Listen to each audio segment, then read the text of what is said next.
యోహాను రాసిన సువార్త 93వ పేజ్.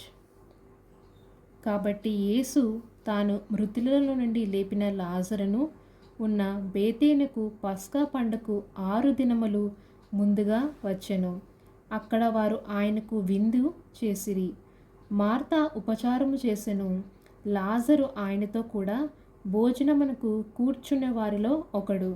అప్పుడు మరియు మిక్కిలి విలువగల అచ్చ జటమాంసి అత్తరొక సేరున్నర ఎత్తు తీసుకొని యేసు పాదముకు పూసి తన తల వెంట్రుకలతో ఆయన పాదములు తుడిచెను. ఇల్లు ఆ అత్తరు వాసనతో నిండెను. ఆయన శిష్యులలో ఒకడు, అనగా ఆయనను అప్పగింపనై ఉన్న ఇస్కరియోతు యూదా, ఈ అత్తరెందుకు 300 దేనారములకు అమ్మి బీదలకు ఇయ్యలేదనెను.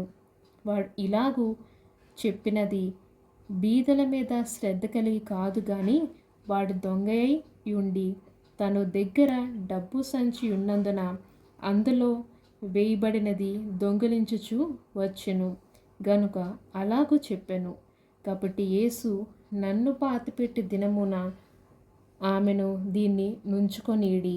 బీదలు ఎల్లప్పుడూ మీతో కూడా ఉందురు గాని నేనెల్లప్పుడూ మీతో ఉండునని చెప్పెను.